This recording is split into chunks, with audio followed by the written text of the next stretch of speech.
Bonjour à vous les amis, me voici de retour. Je vous remercie pour vos derniers commentaires et pour les échanges qu'on peut toujours avoir sous les vidéos. C'est toujours une source d'inspiration pour moi et je suis vraiment heureuse de cette petite communauté qui s'est créée autour de cette chaîne. J'espère qu'elle ne va pas trop s'étendre pour qu'on puisse conserver comme ça des relations faciles, vous et moi. Alors vous l'entendez peut-être, je suis un petit peu malade, alors j'ai ce qu'on appelle une crève chez moi et je ne me suis pas allée me faire tester, je suis restée à la maison, je suis en train de me soigner et puis ça passe tout doucement avec des tisanes sans rien faire de particulier en fait, un petit peu de jeûne aussi.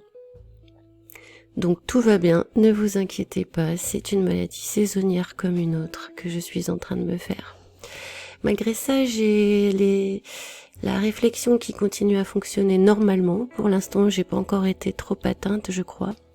Et j'ai quelques petites idées à vous livrer aujourd'hui, si vous voulez bien me suivre.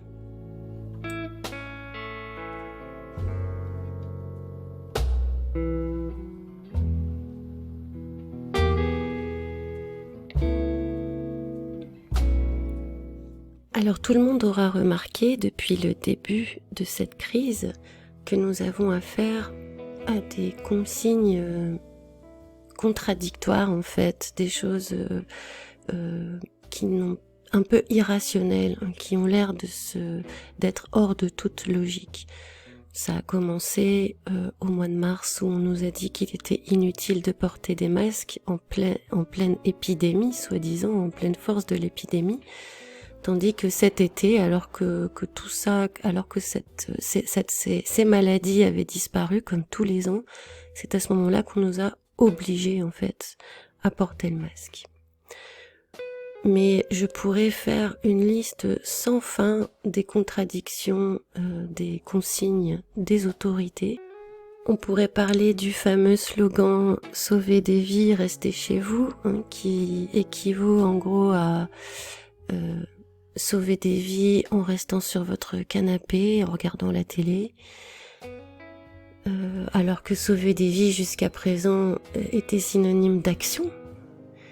On pourrait parler de fermer les restaurants et de laisser les écoles ouvertes. On pourrait parler de la salive qui est censée être contaminante et donc qu'on doive se protéger des postillons tout en faisant un prélèvement au fond de la gorge pour savoir si on est malade. On pourrait parler de la quarantaine pour les malades qui est passée de 15 jours à une semaine.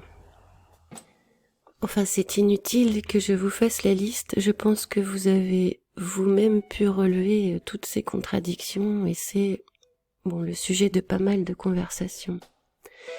Dans la dernière vidéo aussi, j'ai relevé un paradoxe, ou en tout cas une nouvelle notion qui a fait son apparition, la notion de malade asymptomatique, mais en fait qui a été amenée sur le tapis depuis longtemps avec la médecine génétique, qui a parlé en premier de porteur sain. En gros, on pourrait parler de malade en bonne santé. Donc ça, c'est aussi un paradoxe avec lequel, qu'on commence à accepter malgré nous. Une contradiction qu'on accepte malgré nous. Il y a aussi diverses inversions. Par exemple, on nous demande de vacciner nos bébés contre la grippe pour éviter d'engorger le système de santé cet hiver, donc sachant que le vaccin contre la grippe n'a jamais éradiqué cette maladie, ni n'a jamais empêché d'attraper cette maladie. On sait bien que ce n'est pas la raison, mais même si on marchait dans le truc et si on pensait que le vaccin pouvait protéger de la grippe, on est vraiment dans une logique de sacrifier les bébés en fait sauver un système de santé. C'est-à-dire que c'est le système de santé qui est à protéger et pour protéger ce système de santé, on va faire prendre des risques à nos bébés car on sait que vacciner un enfant comporte des risques. On parle de balance bénéfice-risque d'ailleurs. c'est donc qu'on a parfaitement conscience de ça. Donc vous voyez, il y a une inversion, c'est-à-dire que c'est l'humain, en fait, qui doit se sacrifier pour le système de santé. Alors face à toutes ces contradictions, face à toute cette irrationalité, on est tenté de penser que les personnes qui nous dirigent sont incompétents ou commettent des erreurs. Je pense que c'est une erreur de notre part, cette fois-ci, de penser une chose pareille.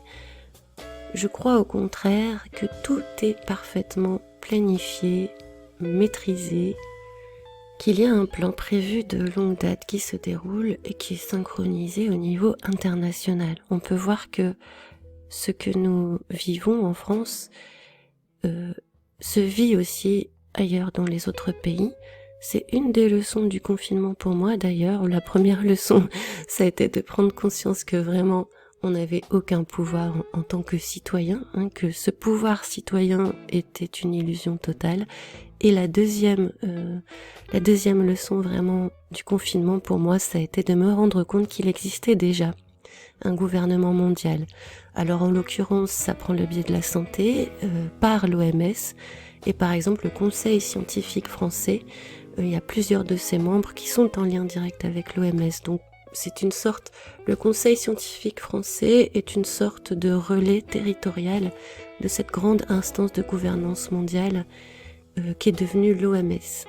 Mais je ne souhaite pas parler de gouvernance mondiale aujourd'hui, je vais revenir sur ces paradoxes, sur ces contradictions, sur cet illogisme, sur ces absurdités qu'on nous fait vivre et essayer de vous démontrer que tout cela est à dessein.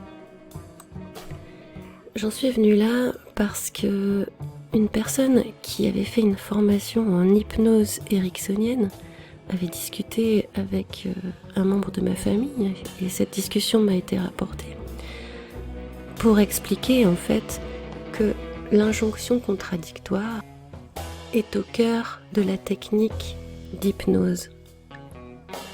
C'est-à-dire que ce que nous sommes en train de subir, des confinements locaux, des décisions qui changent d'un territoire à l'autre, parfois à quelques mètres près, tout ça, c'est voulu pour provoquer un certain trouble dans notre esprit. C'est une stratégie de manipulation psychologique connue sous le nom d'injonction contradictoire. Liée à cette notion de double contrainte. Une double contrainte, en anglais on dit double bind, c'est une situation dans laquelle une personne est soumise à deux contraintes ou pressions contradictoires ou incompatibles. Si la personne est ou se sent prisonnière de la situation, cela rend le problème insoluble et ça engendre à la fois des troubles et des souffrances mentales. Donc cette double contrainte peut se produire, nous dit-on, dans toute relation humaine comportant un rapport de domination. C'est donc une technique pour soumettre. Et particulièrement dans la communication émanant du ou des dominants. Donc c'est une technique connue qui est en train d'être appliquée. C'est pas du tout un hasard, c'est pas du tout de l'incompétence, c'est pas du tout des erreurs qui ont été commises. La forme la plus connue de double contrainte est celle de l'injonction paradoxale. Alors on sait d'expérience que l'injonction paradoxale est facteur de schizophrénie. L'origine de cette notion est intéressante puisque ça va recouper en fait les objectifs actuels politiques d'utilisation de cette épidémie que nous connaissons. J'ai fait d'autres vidéos sur la cybernétique, sur les mécanismes de système. Cette crise du Covid, on le voit en Chine, nous amène tout doucement à nous soumettre à l'algorithme, à l'intelligence artificielle qui va diriger nos vies, qui va nous dire où on a le droit d'aller en fonction de qui on est, ce qu'on a le droit de faire, ce qu'on n'a pas le droit de faire. Comme tout ce contexte va se compliquer de plus en plus, on va finir en fait par installer une application qui nous dira exactement ce qu'on doit faire. Et pour se sortir de ces injonctions contradictoires, nous nous soumettrons donc à soi-disant cette intelligence artificielle qui nous guidera. Ce sera une espèce de nouveau Dieu en fait. Vous aurez un QR code ou je sais pas, un traceur qui vous sera attribué et qui vous permettra certaines choses, qui vous interdira d'autres choses comme les voyages ou etc. Il n'est pas vraiment étonnant que cette injonction paradoxale soit sortie des conférences de Messie dont j'ai déjà pu parler, auxquelles a participé l'anthropologue Gregory Bateson. Donc ces conférences servaient à travailler les théories de la communication, alors on pourrait dire les théories de manipulation, et qui ont amené à l'élaboration de la cybernétique. Je rappelle que la cybernétique, c'est l'art ou la science de diriger des systèmes vivants, c'est-à-dire de marcher par feedback. On fait des tests, on essaye des choses, comme par exemple faire fermer les bars et les restaurants seulement à Marseille, pour avoir un feedback, c'est-à-dire voir la réaction des gens et pouvoir ensuite adapter la suite du plan. Ce principe a été formalisé par Norbert Wiener. C'est donc une technique de contrôle, de gérance, de gouvernance de la population. Alors pour revenir à la définition de la double contrainte, j'ai lu que cela désigne l'ensemble de deux injonctions qui s'opposent mutuellement, augmentées d'une troisième contrainte qui empêche l'individu de sortir de cette situation. On est enfermé en fait. En termes de logique, elle exprime l'impossibilité que peut engendrer une situation où le paradoxe est imposé et maintenu. On va favoriser des situations paradoxales avec une consigne supplémentaire qui nous empêchera de nous extraire du paradoxe. C'est-à-dire qu'on a l'obligation de faire et de ne pas faire une même chose. Par exemple, l'injonction de vivre normalement et d'autre part, l'injonction de porter un masque.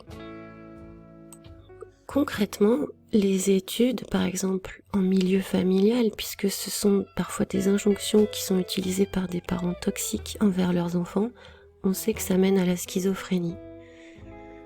Donc, dans l'ouvrage de 1956 vers une théorie de la schizophrénie, il est question d'injonctions paradoxales en milieu familial où règne une communication pathologique.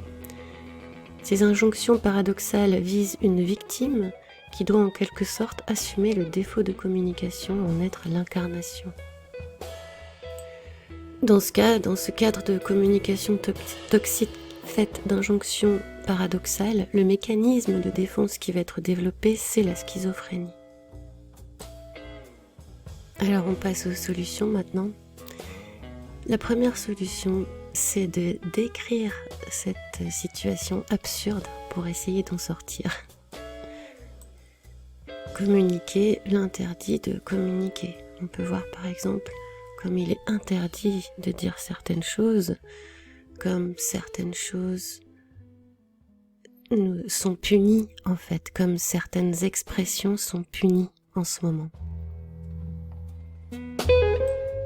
Je dirais aussi tout simplement que remettre l'autorité en question lui coupe l'herbe sous le pied.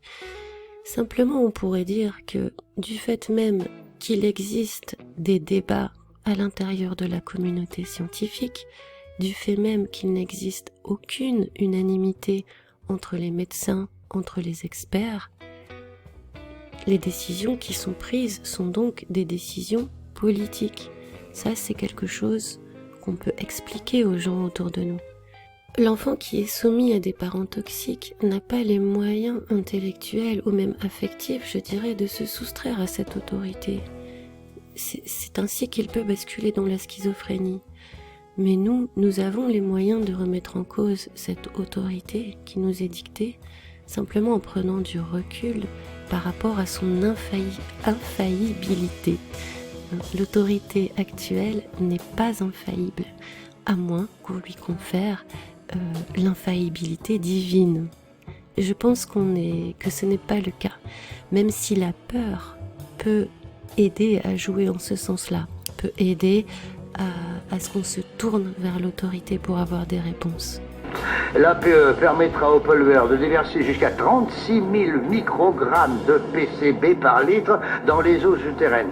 Déjà, l'APE prévoit que sur 100 000 personnes qui boiront de l'eau avec ce taux de PCB, 4 600 personnes pourraient avoir le cancer. Ah oui, tu sais ça, oui, mais non, attends. Si le niveau de PCB dans l'eau augmentait soudain, que crois-tu que l'APE pourrait faire alors? Dis-moi ça. Rien, elle ferait un rapport. Comment ça, un rapport? Ben, si l'APE ne nous protège pas, qu'est-ce qu'ils veulent faire? Tout le monde va devoir apprendre à se protéger. Oh, mais comment ça? Eh ben, dis-moi. En faisant analyser leur eau, en s'organisant pour lutter contre les personnes qui polluent leur eau de table et cesser de toujours croire que le gouvernement va le faire pour eux. Alors que faire? Mais je dirais assumer nos responsabilités. Si nous sommes malades, on reste à la maison. Si on n'est pas malade, on sort. Si on a peur de tomber malade, si on se sent trop fragile, on reste à la maison aussi. Et le bon sens est notre première arme. Ensuite, je dois vous avouer que je commence aussi à en avoir marre de ceux qui traitent les autres de moutons, qui se sentent supérieurs. Et je dirais, si vous avez l'impression d'avoir une conscience plus haute que la plupart des gens, ce qui est tout à fait possible puisque nous sommes à des niveaux différents, des niveaux d'information différents, des niveaux de conscience différents. Donc, si vous avez le sentiment d'être au-dessus, eh bien, plutôt que d'insulter les gens qui ne sont pas à leur niveau, allez vers eux, informez-les, descendez d'un cran, j'allais dire. Et pour ça, parfois, il faut passer par l'humiliation de porter un masque pour fréquenter des gens qui n'ont pas notre niveau de conscience. Pour moi, aller à contre-courant, ne pas aller dans le sens du plan, c'est refuser les oppositions stériles et débiles. C'est fraterniser.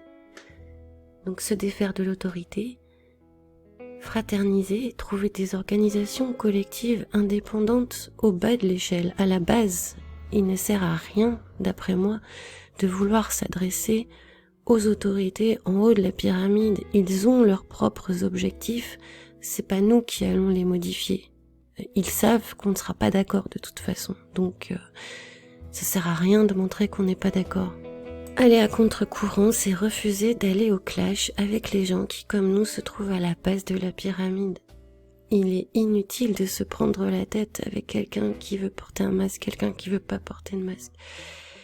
Il est inutile de se prendre la tête pour savoir si on doit faire confiance à Didier Raoult ou pas. Je veux dire, tout ça, ça va dans le sens de ces plans, de ces injonctions contradictoires, de ces débats inutiles, stériles, de ces conflits stériles.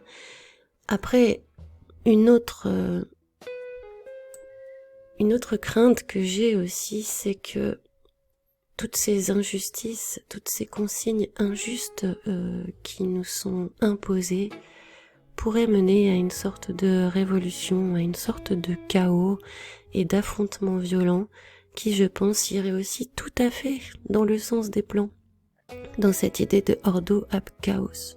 L'idée est de créer un nouveau monde. On voit bien que ce virus, qu'il existe ou pas, qu'il soit différent des autres années, qu'il soit différent de la grippe ou pas, est un prétexte politique. Les consignes que nous subissons n'ont pas de rapport avec des demandes médicales, avec des problèmes médicaux. Ce sont vraiment des consignes politiques pour les raisons manipulatoires dont je viens de parler.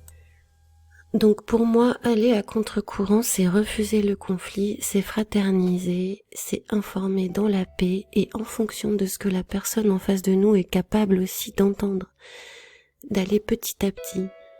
Jésus est descendu à nous, il est descendu d'un cran, voire de 10 000 crans, pour pouvoir venir nous parler.